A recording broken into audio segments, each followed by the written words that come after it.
This is just a schmozzle. It's shambolic. You look like a hobo. You need to, you know, clear this stuff up.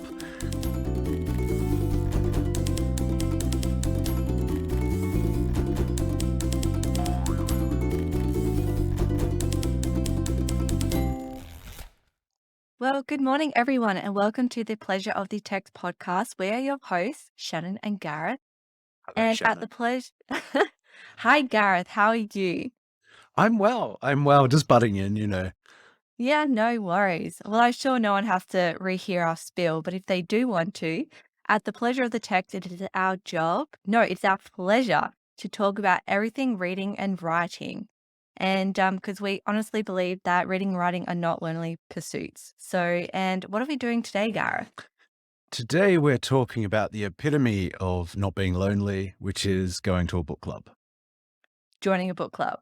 Joining a book club, actually showing up at a book club, because that's a key component, Yes, that is so true. isn't it? How many Yeah. members would you say are on your book club that do not show? Okay, well, we've got about 200 at the moment. And I reckon I've probably got rid of about 200 over the years. Wow. So let's say about 4 to 500 members, and of those, I would say 30 have ever shown up, and generally speaking, 16 to 20 are fairly regular. Okay. And I suppose a bit of background on that. So you started and you host the Central Coast Good Fiction group. Yeah, that's right. Yeah, that's been going for about 5 or 6 years. And that's on meetup.com. It's an excellent platform for meeting people, as the name implies. And yeah, no, we started it when we started it. I think the first one got 3 people, that was including me. And we went to an RSL, and because we thought an RSL, it was an outdoor RSL, so it was surrounded by forest, which we thought was gonna be stunning. But what we didn't realize was that they shut down at about 3 in the afternoon. So the pub was open for the diehards, but basically everything else was shut. So we sat out the front of it in the shivering cold with one packet of chips between the three of us. And tried to talk about this book, which we couldn't see because there was no light. So that was not an auspicious start, but we've built since then. And yeah, if you're thinking of joining, it won't be like that. Oh, yeah. I've got two follow-up questions. That very first time, who were those two other followers that you had nabbed into your book club? And what was the other one? Why did you start the book club? Oh, well, I think the main reason I started it was when my wife Joan and I moved up to the Central Coast. Everyone on the New South Wales Central Coast is really friendly, but there's this line in the sand where you get talking to people, and you don't really feel like you can say, "Wow, that was a great chat. Here's my number. Let's go for coffee." So you end up having all these lovely fleeting experiences with people, but you can end up being relatively isolated regardless. So starting a book club was a good way to meet people with similar interests. And also I have an editing background amongst other things, and I'd edited a lot of books that had really depressed me. So I was looking to read books with other people that, were good, hence the Good Fiction Club. And it was also an opportunity for me to hang out with my sister. So she was down in Sydney, and she would make the trek up here for the book club. So that was a nice other thing as well. Yeah. So you've called it the good fiction. What in your determination is good fiction then? Let's um, jump right into it. yeah, let's jump right into it. Well, yeah. So basically, in the club's about us page, to sort of define that as stuff that would maybe win awards, but not top bestseller lists. Um, that was the way we danced around that idea. Uh, there's a distinction between literary and popular fiction, Shannon, and there's a lot of talk about that. Would you say you're a reader of literary, popular, or both? I would definitely say both because, I first started reading when I was quite young, and I remember reading The Hobbit and probably when I was 9, because my mum had this amazing hardcover picture book, which I lost one day. I reckon I could sell that for so much money now if I still had it. And then I read Lord of the Rings when I was 12, 13. And, so I moved into reading through my mum, who read a lot of fantasy, and I love fantasy. So that would be your kind of genre, popular fiction. And since getting older and meeting you, I now appreciate literary fiction. So things that aren't necessarily genre or popular. Yeah. The only thing I would say is that genre is not um, on the table with this question. There's plenty of literary fiction that is genre fiction. I know Ursula Le Guin, uh, Ah, yes. whom I love. She was quite frustrated by the idea that she was sort of pigeonholed as a genre writer. And I agree. I think she's a literary writer. I think all books necessarily will conform or disturb a certain number of genres. So that's kind of, I wouldn't put that in the equation. I think it's an interesting question. I think ultimately what it boils down to for me is that when we talk about literary fiction, and it's probably not a great word, we're talking about open fiction, like an open ended question. And so readers are drawn in and invited to make meaning. Whereas with a closed question, uh, I would say that's more like popular fiction. Popular fiction tends to be a lot neater, does a lot of the work for you, describes everything you need to see without inviting you to see around corners yourself.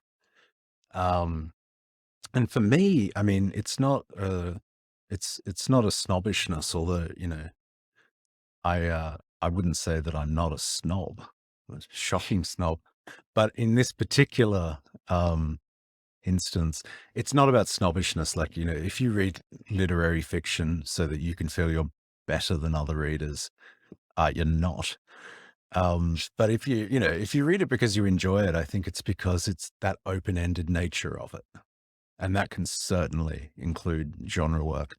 Another writer off the top of my head is Stanislaw Lem, an Oh, amazing great. writer, science fiction, no problems there at all. Or indeed Tolkien. I would say he's a literary writer, not a popular writer, although he had popular success. Yeah, and he's been pigeonholed now into the genre of fantasy. So why do we have this tendency? Because I did go to a master class and it was called Defining Your Genre. Why is there so much emphasis on defining a genre and shoving people into these pigeonholes, even though people, you said Tolkien would probably be a literary writer as well as Ursula Le Guin. So why are we doing it? We're doing it because when we talk about finding your audience and finding your genre, we're talking about finding your market and finding the paying guests who will come and stay in your world. So it's about money. Yeah. It's not actually Yeah. about reading. And I will say that if you're working out your genre, if you're spending all this time as a writer going, okay, what genre do I fit into? You're wasting a lot of creative time on something Yeah. that really your publisher should do for you. When I finished my first novel and I got an agent from it, she said, it's this genre. And I was like, is it though? And she went, yes, it is. And I went, okay, great. I can't remember what she said it was. I think it was a sort of a psychological mystery or something. I would not have defined the book as that at all. But you know, that was what it was going to be pitched as. And if publishers took it up, that's how they were going to sell it. But I didn't need to find my genre. I just wrote what I wanted to write, which was drawing off a whole lot of influences as you do. So yeah, I mean, we'll talk about that in a subsequent podcast, I dare say. But I think that some of the masterclasses for writing are really just masterclasses for publicity. They're not really the same thing at all, and I don't think they're tremendously useful, to be honest. I think I would definitely have to agree with your statement that they are classes for publicity. Even the ones like, the novel ones where they say you can create a novel within, uh, I don't know, 9 months' time per se. They really are slotting you, again, pigeonholing you in a way to, okay, you have to have a start, you have to have act 1, you have to have act 2, you have to have act 3, you have to have all these things, and you're gonna do this week by week. And it's a real shame because I don't think the creative process works like that. I think, I mean, if we had a graph depiction, writing is like this. You're having good days, you're having bad days, you remove a whole like draft of 3 chapters and then you continue on. It's not this straight linear process at all. And I think the courses that you are buying try to pitch it like that because it's Mm. easier and palatable to sell something like that than to sell to you. Writing is hard. You're going to struggle, but in the end, it'll be worth it. But you might not make money, but it'll be worth it for the creative process. Yeah. Yeah, writing is writing. It's that thing, giraffes, giraffe, trees, tree. Writers write, and everything else is external to that. And there's no reason why you can't think about it, but it's not writing. It just isn't. And I think there's been a conflation of ideas, which I find quite problematic. Yeah. Bringing it back to book clubs. I mean, we see writing and reading as the same thing here. So there's going to be a lot of Mm. crossovers between writing and reading.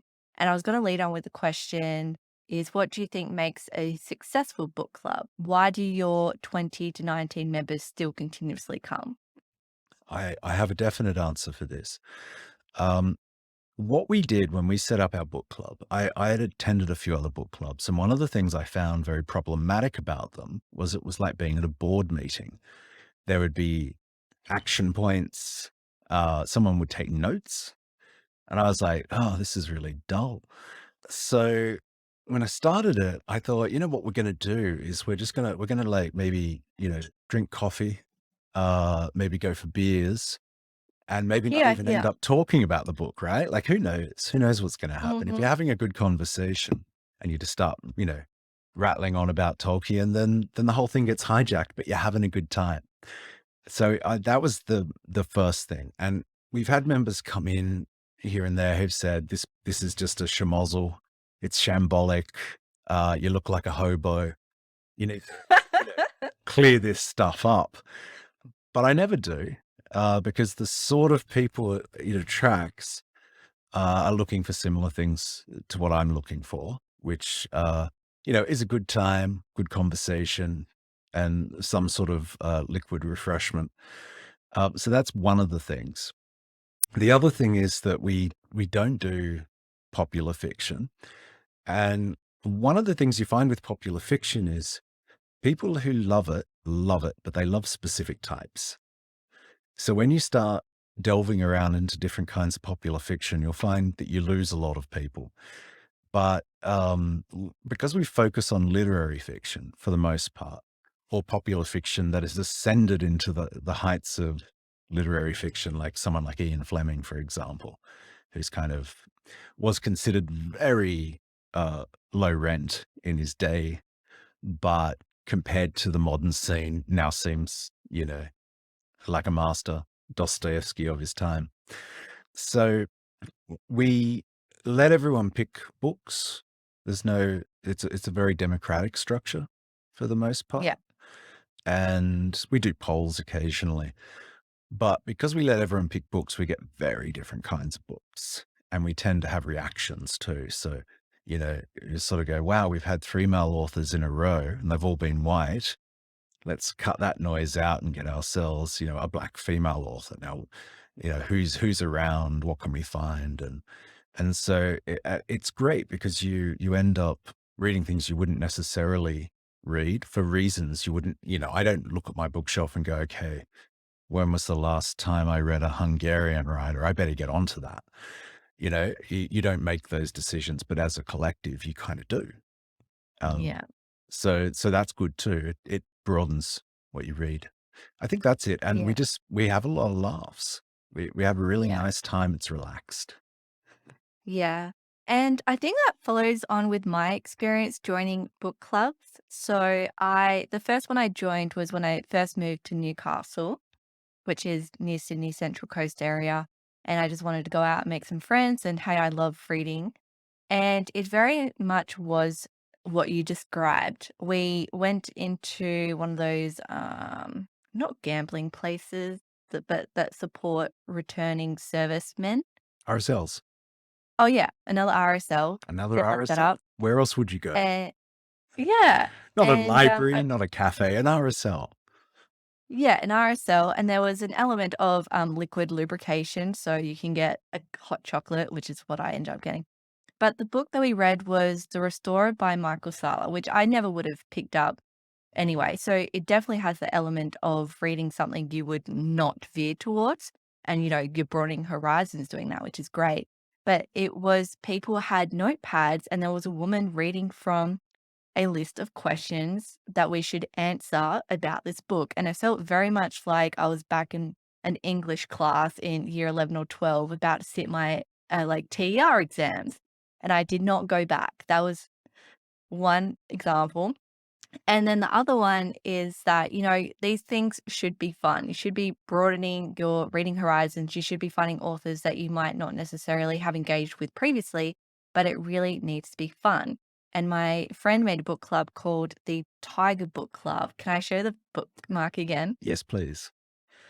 So this man lies around my house because he went through the effort of creating a bookmark and he wrote a fantastic, what would you call it? A monologue on the back of this bookmark. And it really was fun. And we would go to a pub after reading our books.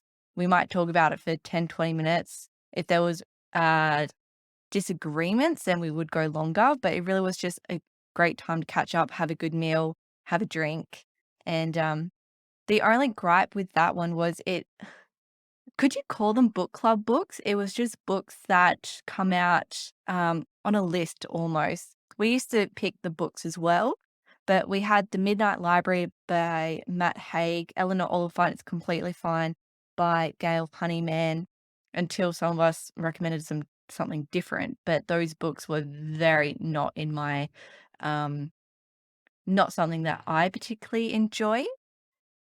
Yeah. And I mean, that's literary fiction, but you're right. There's a kind of a subgenre. I wonder how you get on this, where your book club books, there are certainly books that feel like they're going to be book club books, and both those titles have that feel about them. Yeah, and I remember we went into a secondhand bookstore around you, and you told me because I saw Eleanor Oliphant there, and I told you, no, this is actually one of the books that we read in the book club. And then you talked to me about the three different tiers. Do you want to kind of cover that and how some of these book club books fall into one of those tiers? Are we talking about the way they? Because I just say stuff, Shannon, and then it just flies out of my head. Occasionally I people need say, a "Oh, that." permanent recorder. Yeah, yeah, just to keep me honest, because who knows what I'm actually saying at any particular time. Do you mean It's all like, very wise, I assure you. yeah. You mean like sort of first rank fiction Yeah. So, what are the books that you will continuously find in a secondhand bookstore, and what books do you have to search for? And you rank them in a tier system. Oh, yeah. And I well, found it yeah, very, there are very definitely interesting. authors that you will find in secondhand bookstores because they're part of the book club scene. Um, with the different kinds of ranks of fiction, I don't remember who actually came up with this, but it was essentially that you've got your sort of I guess we'll call it the third rank fiction, where you kind of things are presented to you, and you go, uh huh, all right, yep, okay, great, and then that guy shot a gun and wrestled an alligator, kissed the girl, and went home. All right, awesome.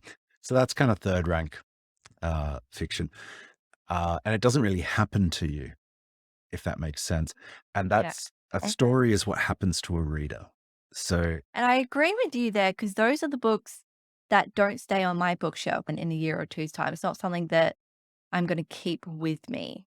mm, no, well, this is it because it's a closed question. It's kind of, what's this book about? It's about this. Okay. Nothing wrong with that. But it just depends on whether you want to be particularly affected by a book or just sit down and kind of enjoy Like a it and consume it. movie. And there's nothing wrong with consuming things. Yeah, some movies. Yeah, they are very much that, people say just the sort of mindless pleasures. Absolutely nothing wrong with that. I think our focus is away from that because our focus is away from that. But if we loved that, then our podcast would be about that. And so I don't think there's an inherent merit one way or the other. Second rank fiction is where you see something and think, yes, I see that. I've always thought that. Oh my God, yeah. No, I realize now. And so you have this level of engagement where you're moved by a thing and you can relate to it deeply and you're brought into it. And that's open. And literary fiction sort of begins there, or it should begin there. And then your first rank fiction is, no, I've never seen it that way, but oh my God, I'll never see it any other way again. So that's the one where it kind of draws you in and changes you. And there are books that do that. I found that The Ruined Map by Kobo Abe was Yeah, that book for me. I think Secret Rendezvous was more a second rank of fiction for me. I was drawn into it and it moved me and got me thinking, and I could see things that I'd thought before and what have you. The Ruined Map just kind of busted my definitely. brain a bit. And you can tell, right? Yeah, completely ruined. And I think I said to you in one of the other podcasts, I'll never look at lemon yellow things the same way again. I won't. Every time I see lemon yellow, I think of that book. So it's permanently marked me. It's like a tattoo. Um, and that's the first rank of fiction. And people who are moved in that way, they often reread. Christopher Lee uh, would have said that Tolkien, Lord of the Rings, was first rank fiction. I wouldn't, but it's a Yeah. very subjective thing. But he felt it was, and he read it every year at Christmas. It was his gift to himself. He read it, I don't know how many dozens of times. He said it was different every time, um, and it clearly had a profound effect on his entire life. So yeah, so that's first rank fiction. Yeah. I think you'll find that the books that end up in secondhand stores will either be in the second or third ranks. So, what is on your shelf right now that you think is a first rank for you?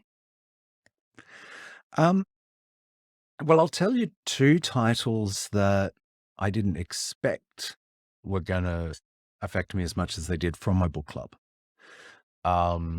Now, the problem is I'm going to That's have to look fun. over my shoulder. Excuse me, so. Ah, oh, where is it? Oh, yes.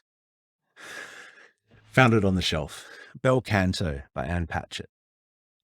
It was just another title as far as I was concerned. I didn't pick it. It wasn't my turn. It was like, we're going to do this. Synopsis sounded fine. And it absolutely blew my mind. And I reread it. Like I read it for the book club and then I read it again straight after. And felt that I got two very distinct readings from it, but I was profoundly moved by it. And my whole sense of classical music was shifted by it. So that was a really profound read for me. And another one was William Boyd, Any Human Heart. William Boyd, I think, is someone who is variously seen as a popular writer and a literary writer. And Any Human Heart's quite a big book, and it talks a lot about the Second World War. And I thought, I think it's the Second World War. Well, it's one of the two big wars. Um, and again, this book really affected me, but my memory is just terrible. But I went into that book thinking I'm not going to want to read this thing. It's a big lumbering book of stuff about war and stuff. Yeah. I don't want this nonsense. But I read it, just to be polite. And 20, 30 pages in, I went, okay, well, I'm not into this at all, but it's not painful. It's well written. I'll just keep trolling on. A few hundred pages in, I'm like, I can't read this. Do I have to go to work? I wonder if I call in sick. And yeah, and it blew my mind, and it really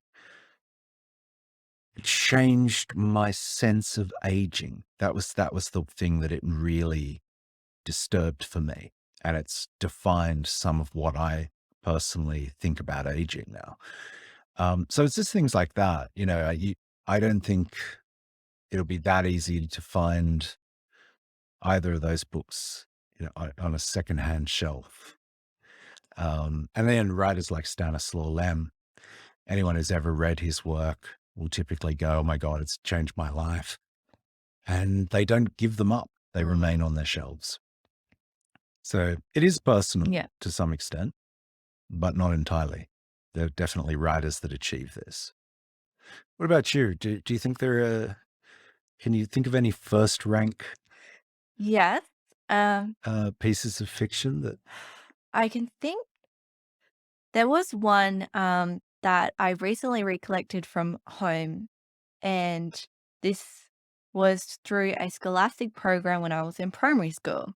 And I actually wanted like a Digimon drawing book, and my mum ordered the wrong book. And it's called Dark Horse, and I can't remember the name of the author, but it's like a Scandinavian author.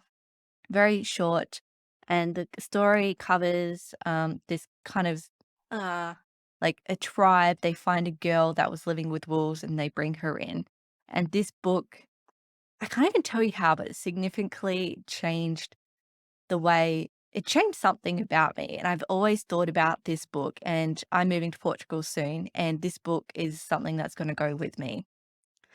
And I really wanna read it again, and it's I don't know, I can't even talk about it. It's just something that's really changed me. And then another 2 books there, either top tier or second tier, and it rose, I thought about it when you were talking about the World War II book, and this was I think he's literary, and he's moved into the world of popular fiction, and it was All the Light We Cannot See by Anthony Doerr. Is that his oh yeah, no, yeah, it's like Yeah, Doeer or and, yeah. so that book covers a blind, girl living in Paris and a German, Nazi soldier, but there's also a magical jewel, kind of a magical realism element, and I read that while I was traveling through Europe and Germany. And that is also one of the things that kind of changed my perspectives. I mean, it's not really focused on the war, but it's just these 2 people trying to navigate it, and I really love those stories. There's no right or wrong, like, this is a war, it's how do 2 people make connections with others in a world that's so, broken of connection, and that was another one as well. Yeah, it's amazing, isn't it? Like Mm. when a book When it gets you. gets you, it gets you. Um, yeah, it's a powerful thing. I don't know if popular fiction, where in the terms of we're defining it, or maybe can we drop popular and just say Bestselling? uh, the Oh, term yeah. Bart would use, and like the pleasure of the text is a reference to Roland Barthes' book. The term he would use is readerly fiction for Right. popular fiction, and the term for literature he would use is writerly Yeah, okay. fiction. Um, and I guess the way to interpret that is you're in a similar space to the writer when you read writerly fiction. You make meaning. You're not just consuming the text; you're producing it as well, imaginatively. I wonder if it is possible then for readerly texts to have that kind of effect. I mean, I assume they do. I just can't think of. I've never heard anyone mention what I would describe as a readerly text in Yeah. those terms. I'm just thinking another book we had for the book club was, Foundations by Isaac Asimov. And I really enjoyed that book. I talk Mhm. about how he creates a character so well in quite a short space of time, but it's not something that moved me. And I would say that's a readerly text. I think some of his short stories are quite writerly.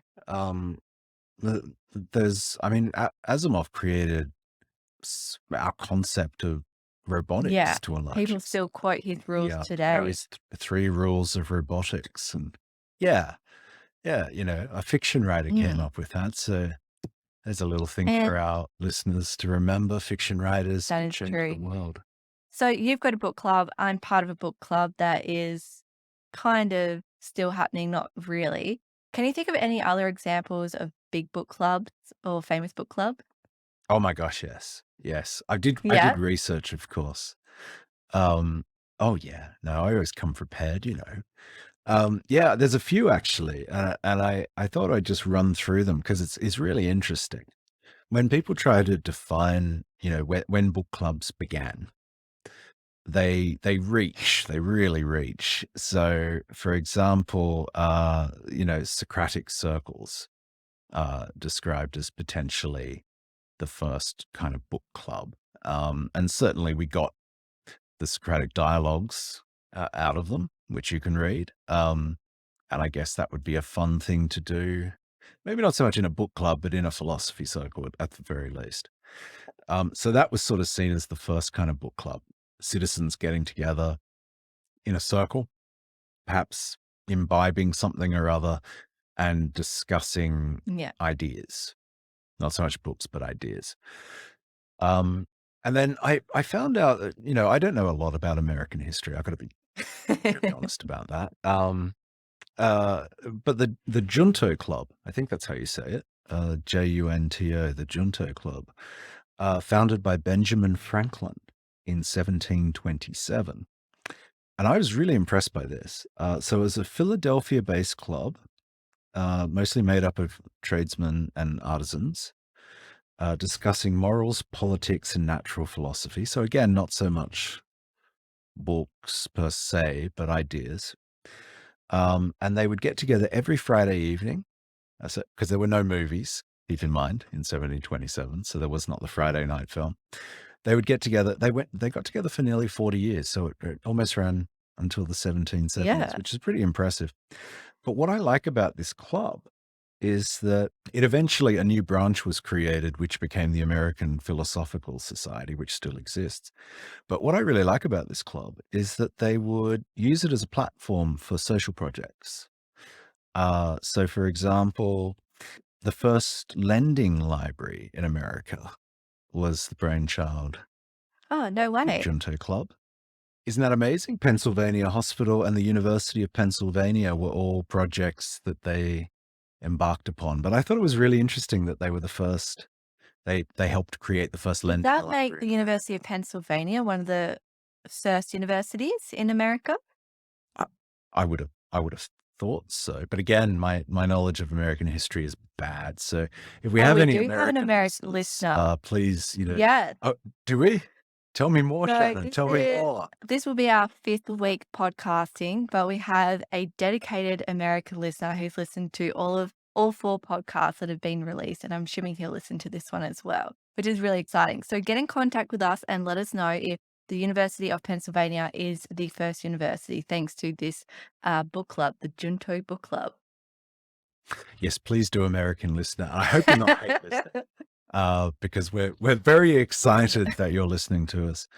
Um, Now, you know what? Even if someone's hate listening, I'm just glad Yeah, someone because as you said, rightly Um, so, when they met up every Friday, they would talk about books and ideas. And so if you're actually listening, you're learning more ideas, more books. And interestingly, when a non-democratic government tries to take over, so dictatorship, they will start burning and getting rid of books. That's the first sign of censorship because you no longer can have access to ideas. So there you go. Book clubs are really important.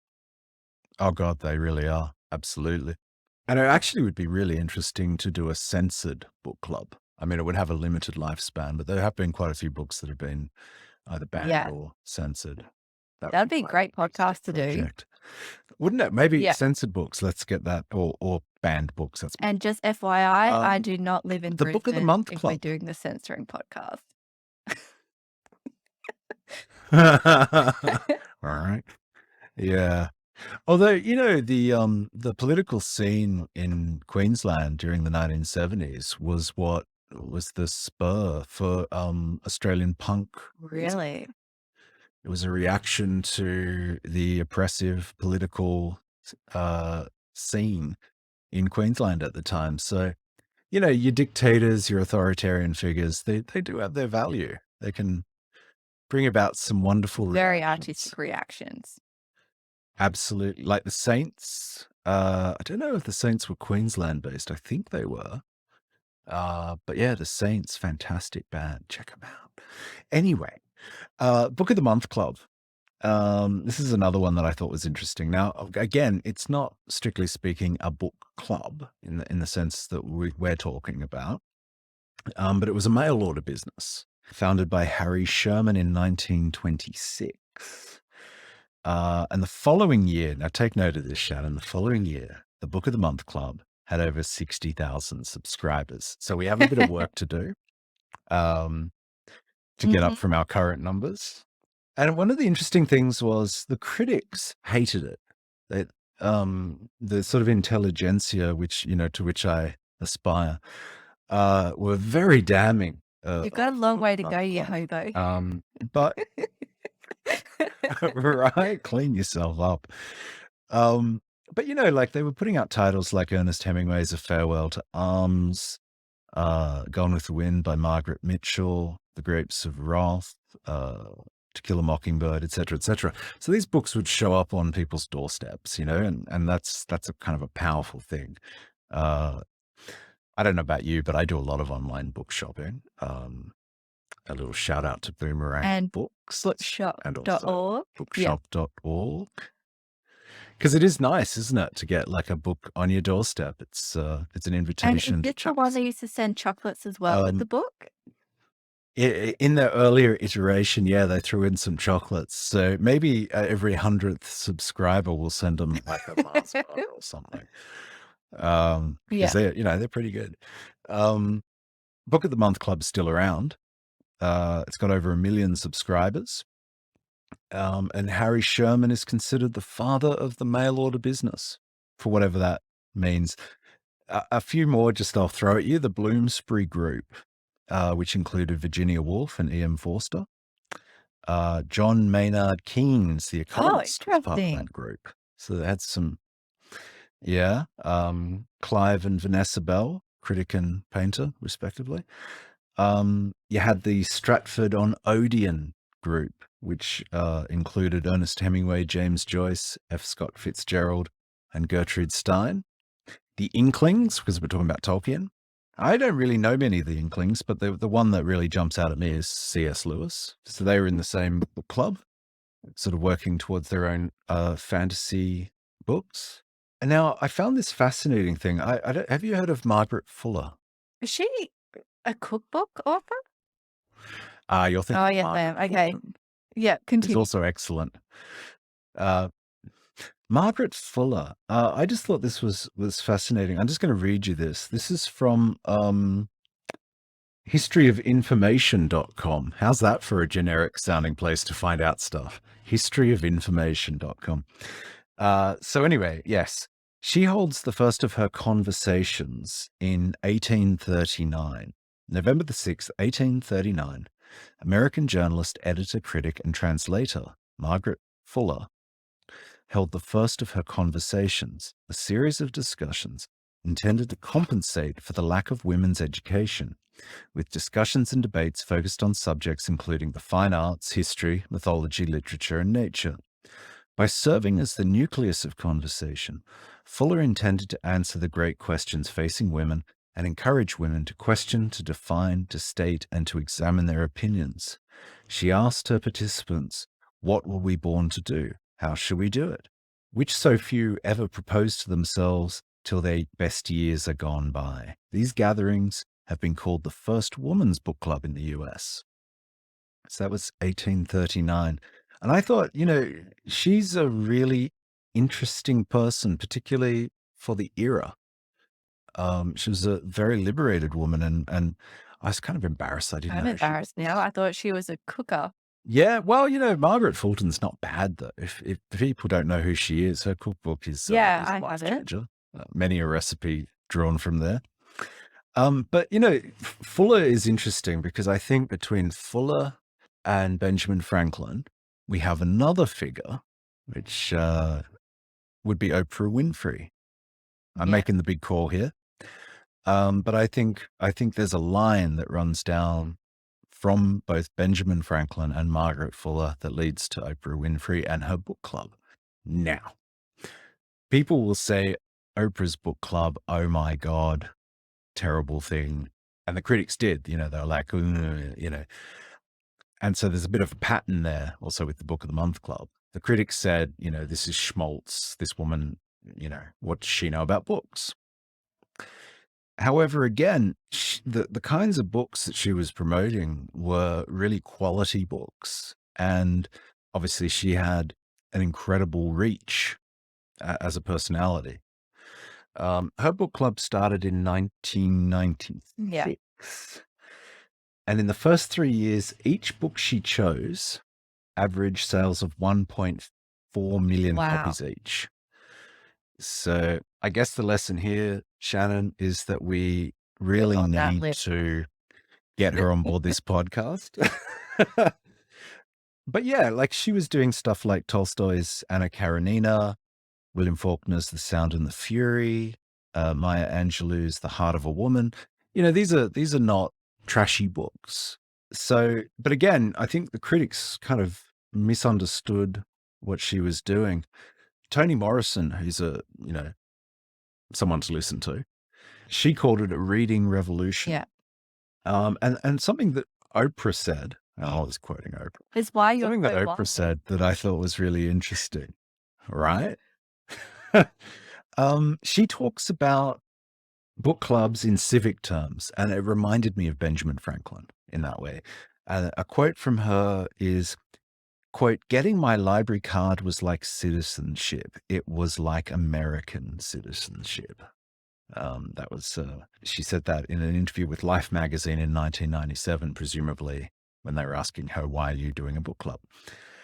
And of course, Oprah's book club has led into a number of other celebrity book clubs. And I don't say that to be dismissive, but they are book clubs that have their power from being promoted by celebrity. There's Yeah. no question of that. But many of the books that are promoted through these book clubs are really worthy books. And, I'd love to have one of these celebrity book clubs, promote me. I'd go from 11 subscribers to at least Yeah. 15 overnight. It'd be wonderful. Yeah. Do you subscribe to any celebrity book clubs, Shannon? No, I don't.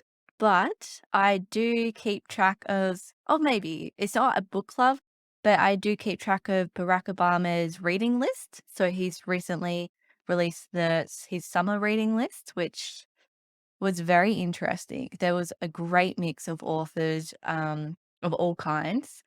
And I also actually I don't pay much stock to the New York Times reading list. I pay more attention to reading lists than celebrity, but you're going to be a celebrity soon. So I am part of your book club, but I am one of those ones who don't arrive because of distance, not because of anything else.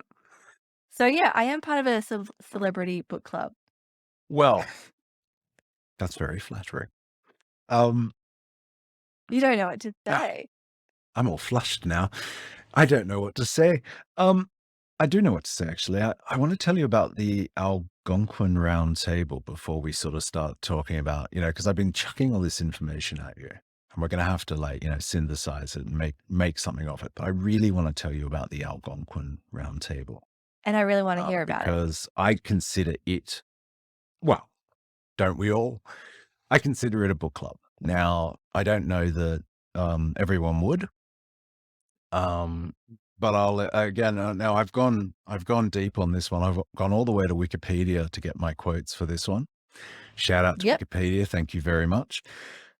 The Algonquin Round Table was a group of New York writers, critics, addicts, and actors. Sorry, Alex. wits. Um, Attics. Yes, yes, attics and basements. Gathering initially as part of a practical joke, members of the Vicious Circle, as they came to be known, met for lunch every day at the Algonquin Hotel from 1919 until roughly 1929. So it was very much a 20s thing.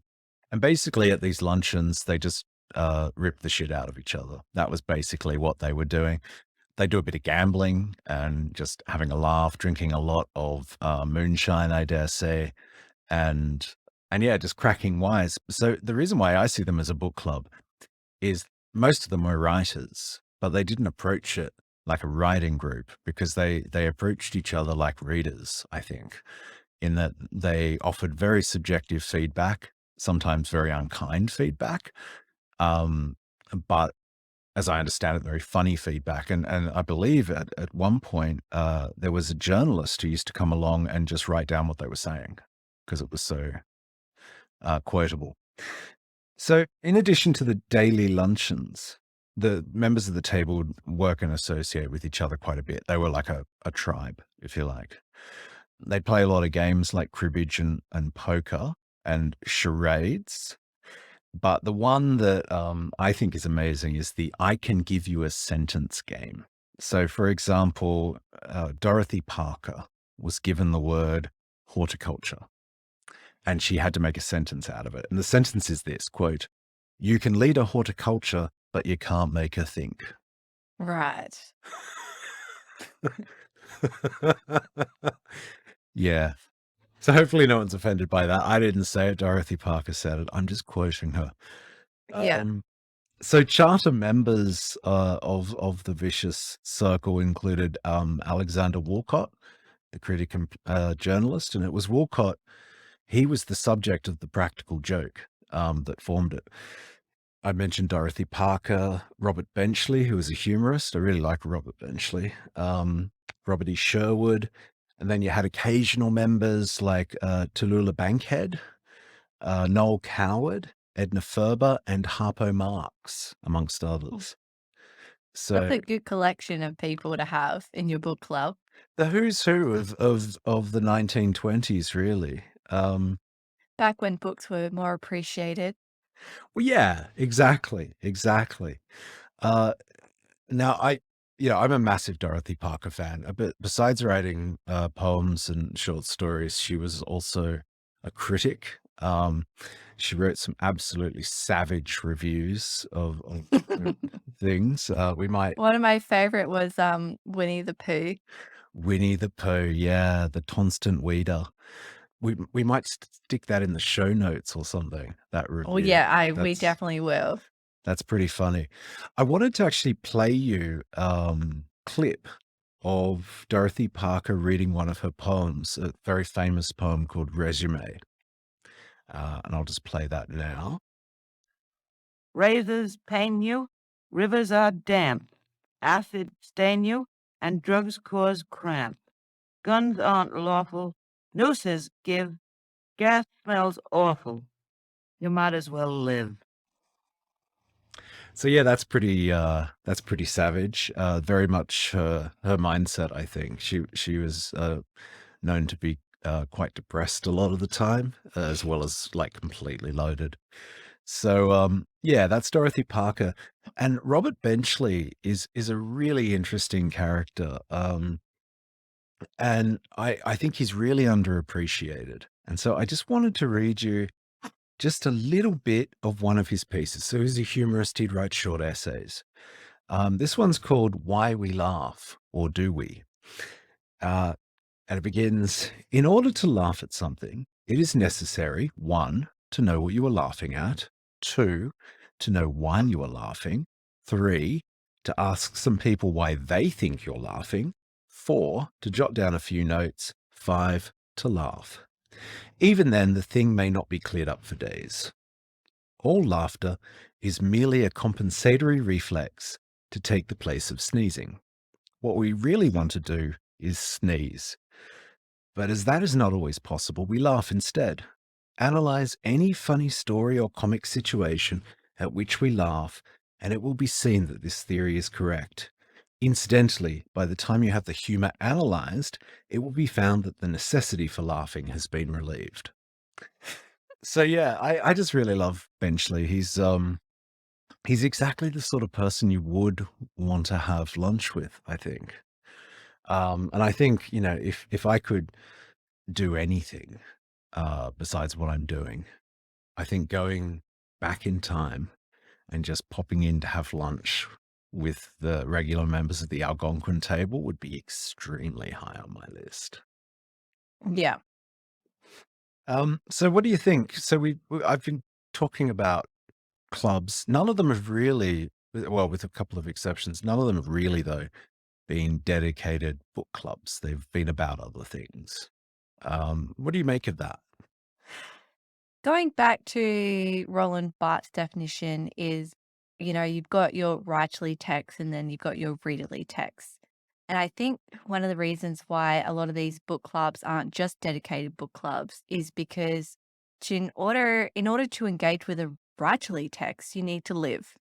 And a lot of these book clubs dedicated to other things, having conversations at the Algonquin Hotel. Did I say that right? Algonquin, yeah. Algonquin Hotel. That's a living experience. And, going traveling is a living experience and bring all those things in. Even if your book club is going around trialing different pubs every time, you're still living and you can bring that living into your next reading within your book club. So I think that's incredibly invaluable. Yeah, look, gosh, I agree. I think that's much better than what I was going to say. And in And what were actual you going fact, to say? well, will we even get to that? I'm not sure. Mhm. But I mean, this whole text of the self, when you read a book, when you're making meaning, you are the other text, the two texts, the thing on the page and the thing sitting near the thing on the page. They combine and then you get a reading, and it's never the same reading twice across different people and across different times in your own life. You'll read a book one time, like Christopher Lee reads The Lord of the Rings every year, and it's a different book each time. So I agree, to really engage with an open writerly text, a bit of living is important, a bit of thinking about other things. It's not a closed question. It's an open question that can tie in all kinds of intertextuality. And yeah, I mean, I was going to say something else, but I just like what you said better, so I'm not going to now. I've been this is first rank podcasting. I didn't see it that way, but now I do, and I'll never see it any other way again. You're not going to see us in a secondhand bookstore. Right? Oh, actually, no, you'll see me in a secondhand bookstore. Um, Scrub up, you hobo. spending way too much money, and people will be like, "Why don't you just use that money to get a haircut and a shave? You bum." Yeah, but, yeah, book clubs, I think they're great. I think they have a really storied history. Um, and if you're not a member of a book club, go find one. They're great. Well, yeah, and I think that's a great time to kind of plug in and end because even though we're not a dedicated book club, we have a book club segment or a book review where we talk each month about a book that we're reading. And this month we're going to be talking about House of Leaves by Mark L. Danielewski, and that is a great book. And I kind of also want to think, don't let advertising tell you what a good seller, a bestseller is, or a popular book is. Let yourself tell you what a good book is. Just go out and read more books and let us know what your favorite books are. What's Yeah. changed your life? What is the top tier book to you? I wouldn't mind hearing some people's recommendations. That sounds really good. Yeah. And I reckon this is a good place to end unless you've got any further quotes that you'd like to share, Gareth. More quotes. No. No, I got nothing. Oh, well, that's a new one. So, okay, and then next week we are doing one of our creative writing segments. And what do we plan? I know we've had a few ideas, Gareth. What did you end up deciding on? Well, because we interviewed Cheryl Sullivan, and we were talking about how did it actually come up? We started talking about We were talking about the St. James tunnels. Oh, the St. James tunnels. Yeah. Oh, yeah. And then we sort of slid into forensic photography, and the mugshots from the 19 teens through to the 1940s, particularly the 1920s. And seeing as we've been talking about the Algonquin Table, we'll probably focus on the 1920s. But there's an amazing repository of crime scene photographs that you can access. I can't think what it's called. I think it's the Sydney Living Museum. Um, so we're going to look at a few of those, and we're going to look at them as prompts for writing. So that's what we'll be doing next time, which hopefully will be a lot of fun. Yeah, and I'm excited because you're going to bring up the reason why you were down at a police station next week when we do the creative writing segment. Oh no.